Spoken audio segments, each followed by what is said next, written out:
to understand the desert, what I have learned during these years is that you need a transdisciplinary approach.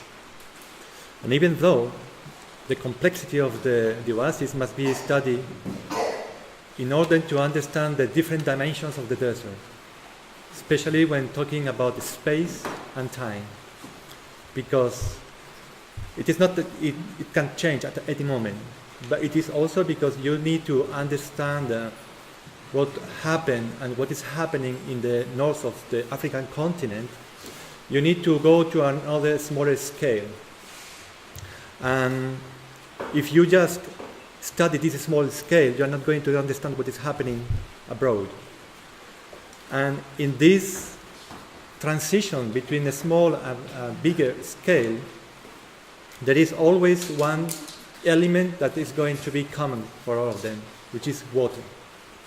For example, to understand the importance of the water of this well, you have to know that in the oasis, when you are going to find a aksar or a zawiya or a gazba, you are going to find the well, if there is just one, in the mosque.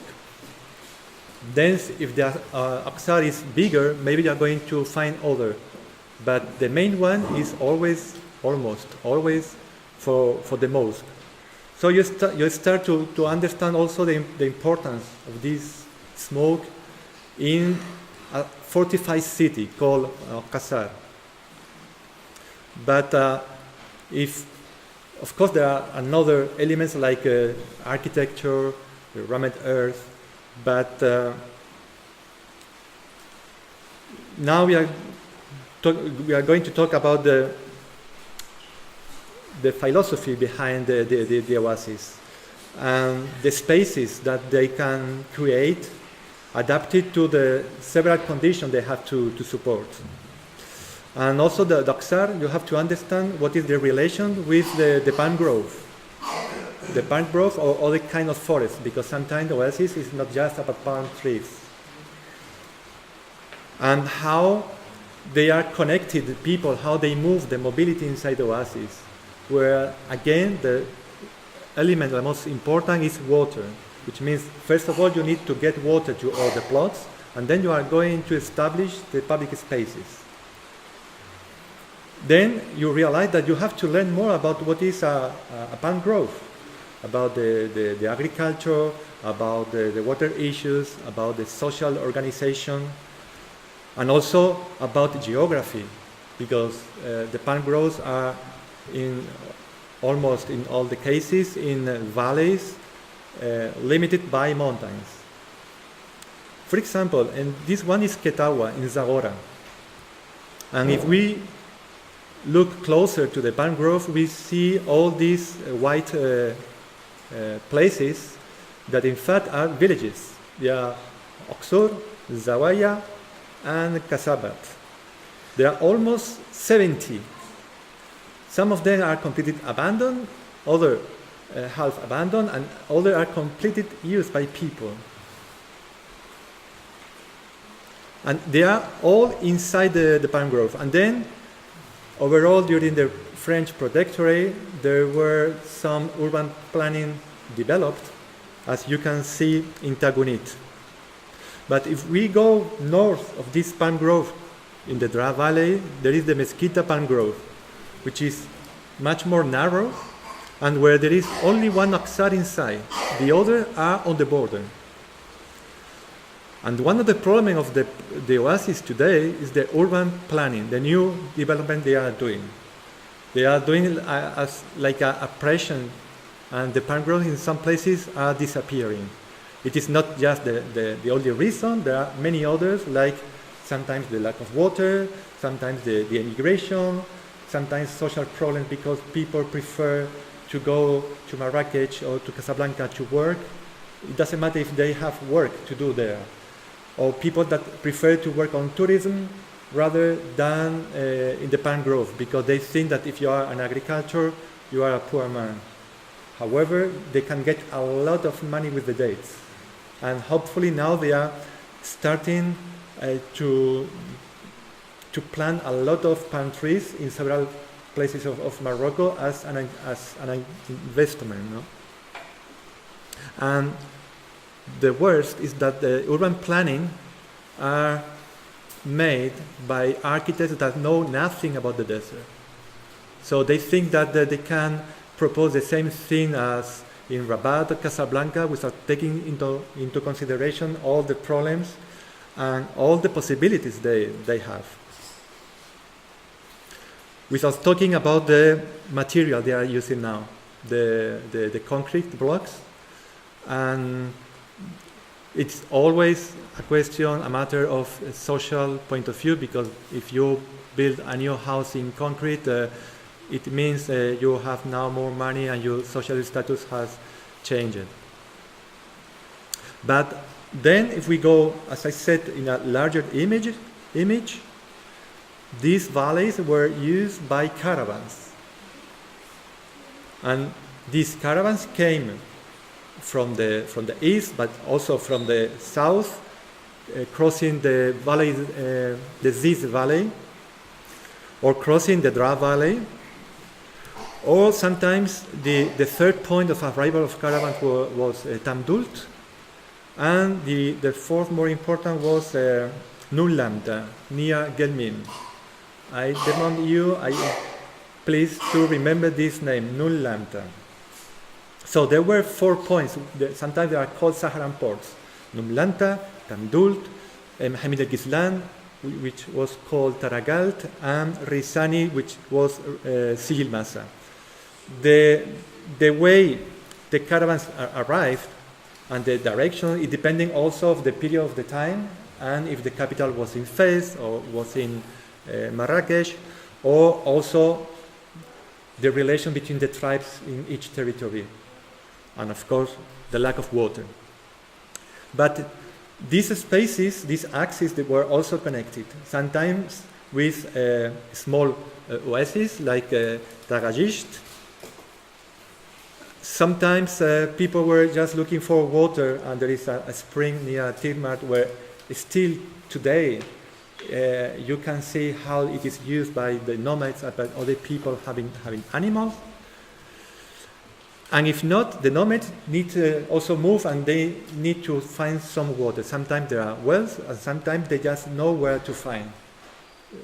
A long time ago, a nomad told me, no, there is a kind of plant, if you see that plant, you know that maybe 50 centimeters deeper you're going to find water.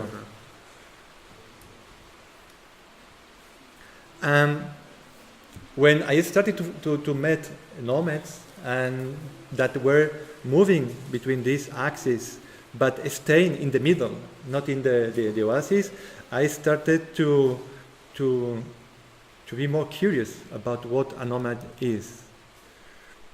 And the road they follow. So that was very important to understand the road of the nomads, which were very similar to the caravan routes. You can see there Sijil Masa, Tamdult, and Numlanta that were connected to Mauritania and Mali. So that was great to read some books, to make some researches on internet, but I told myself, that's great, but why don't you start to walk through these caravan routes, to make a practical research? So in 2016, I went from Tisarmin near Rizani to Hamid al-Ghizlan with Salim and two camels. It was around 300 kilometers that we did in 15 days. We met a lot of nomads, we had a lot of conversations. After sharing the information, which is something I think is very important to share information instead of keeping in our computers, some people starting to contact me. Some of them they were already a friend of mine, but others not, because they were very interested in this question of caravans. Like Leonora Castagnone, sociologist from Italy, she wanted to compare this road with the road that immigrants do today to arrive to Europe, and it was almost the same. We started to share information with Ahmad Al-Fatni from Sudan, with Oli Bonzanigo, with Heidi, who is here, with Pau Gata. And with this information, collecting from the Khartoum University, from Gardaya, because Pau was there, we starting to collect all the information related to caravan routes and to put all of them on Google Maps, so everybody can have access. But besides that, we were talking about why not to do a second caravan, and we called that Beyond Kafila Thania, in collaboration with Serka through Platform Harakat, which was a project of Kibrit. We went this time from Hamid El Ghizlan to Tizind with, you can see Pau, Mohammed, Amado, Embark, Sheikh, Abdu behind, and with me was Heidi and Said. No? I didn't recognize Embark. Neither Pau. I remember last year when we did the round table after this caravan, some of the people asked us, why are you walking in the desert with the nomads? What is the purpose? What are you going to learn? We're gonna ask this question too. Embark told I was just following Carlos. And I said, why not? I had the curiosity of learning more and more. But then 1 year later, I started to realize that maybe it should be a positive question, and I could provide some information which could be useful for the urban development of the desert regions. So someone from the Territory Planning and Urban Planning Ministry in Rabat, who I met in Zagora during a forum about OASES, he called me because they started to develop the Dakhla with Dahab region, where there is no OASES, but there are a lot of nomads. And they didn't know how to do. In fact, they did an urban planning in OASES, this is a picture taken last year. Now it's, except some houses, the other buildings, even the building they built, they are completely abandoned. So even the administration now is in Dakhla, which is 260 kilometers far from the place. So they know that they cannot apply the same system they apply everywhere, which is a problem, but it is also a possibility, because they don't know what to do and they have to do in a different way. So last month, at the beginning of November, we had a seminar in Birgandus near Dakhla with all people concerning urban territory planning in the region. And I told them, look, the first thing you have to talk with the people living there. You think there are not a lot of people, but I have never crossed so many cars like that. There are around with Defender. I knew, because I was starting to study, that it was a region with a lot of nomads. And you have to ask them what they need. After the caravans, I knew that they have some problem with education, with the health system, because there is no hospital, there is nothing. There is a problem of water. So, but I told myself, I have seen how in the Dra Valley, in the Ziz Valley, how the oases can work. And even if you apply the elements that in Europe we consider to say if something is sustainable, which is most of the time also something just administrative, I'm pretty sure that with the oasis you are going to be out of the list. So I told them, why you don't apply the oasis, the philosophy behind the oasis, to do the same thing there? Because we are going to be protected from the wind, we are going to be protected from the sun, we are going to have an ecosystem, you are going to have food, you are going to have life. It was just an idea, also to find the aerodynamic in order to avoid the sun to be stopped there. It's just an idea. I don't know if we are going to develop that. But the oasis can be also a laboratory for contemporary culture. And that's what we have been doing for 4 years in Tirmart. In fact, in 2014, there were lots of floods all over the south of Morocco. But in Tirmart, they were isolated for 2 weeks. And during 2 weeks, nobody came to see if they needed something. We are talking about Tirmart, where there are, Tirmart and Asarit, maybe 3,000 people. So Ahmed, with other friends, they started to organize themselves to just to relocate people that maybe the roof came down, or just to watch the level of the river if some of their houses must be evacuated. And it is something that happened in 2014. These pictures, I took that 3 weeks ago, and we stayed 3 days without going out of the oasis because of the river, which means it was 4 years ago, the government did nothing at all yet. So Ahmed and Bushra Budali, that at that time was living in Tirmart, not now, they called me, Carlos, we need to do something because the people are very pessimistic. It has been very, very hard. Not just the question of being surrounded for 2 weeks, but the sensation of being abandoned by the government. The sensation of having no possibilities of being like the other people in Morocco. The problem of Tirmart is that it is not like the Dra Valley, where you are going to see hundreds and hundreds of kasar, oksur. You are not going to have a big kasbah, just 2 or 3 small. However, I told you to remember one name, Nur Lanta. In the 9th century, there were not a lot of cities as we understand today cities in Morocco. Maybe not. Fez, Sijil Massa, and Nur Lanta.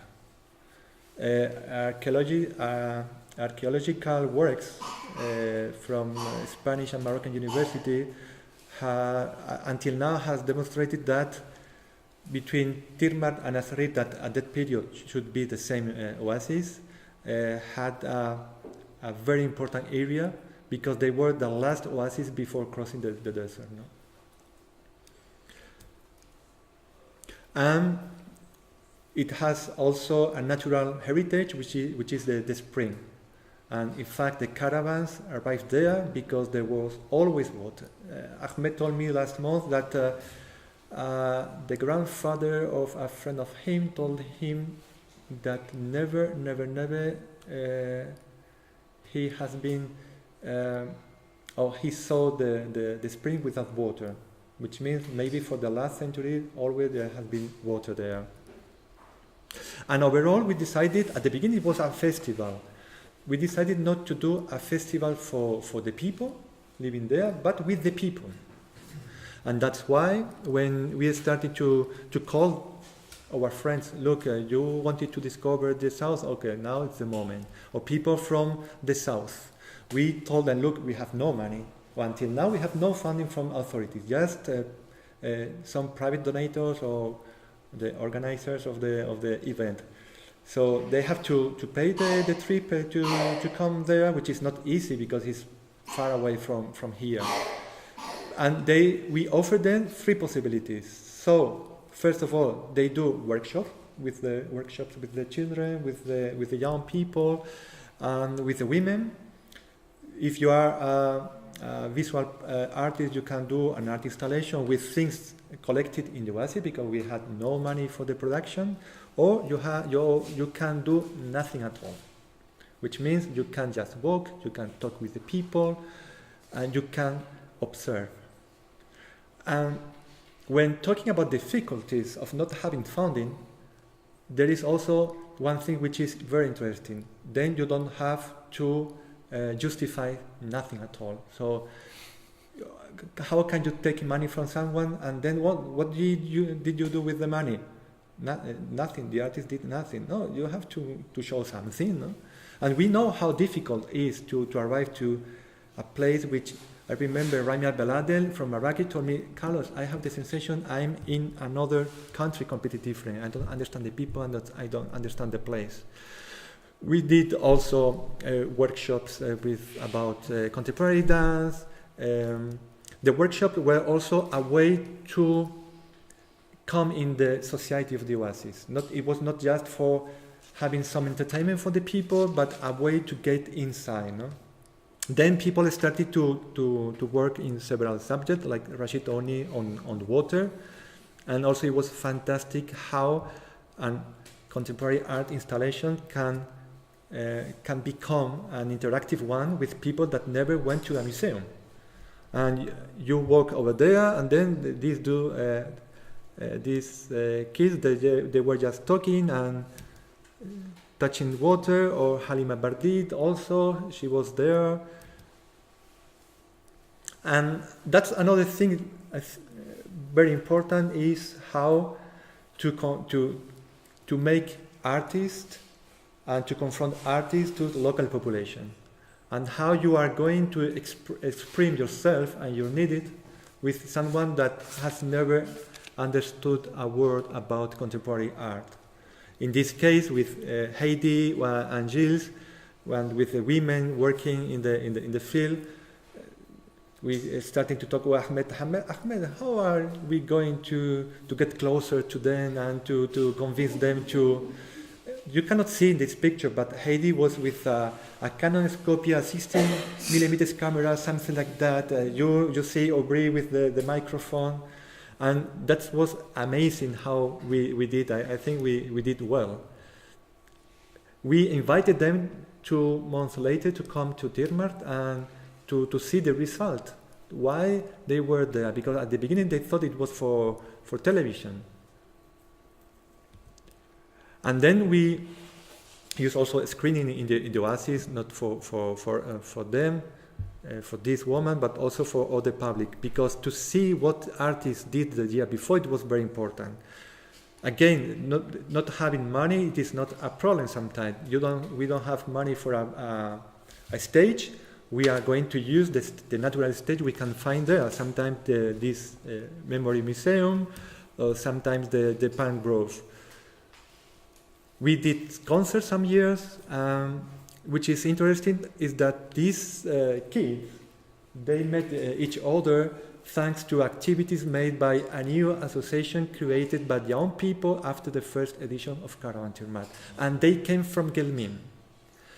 This year there were groups from Sidi Ifni, there were groups from Tirmat, non-professional, professional, and we didn't understand the importance of what we were doing until last year.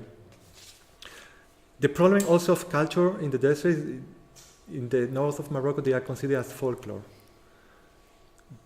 However, sometimes it's much deeper than we can think. That was the Gedra dance, and we proposed Miriam Jazuli to come to the south and to make some researches about dances, and maybe why not a creation.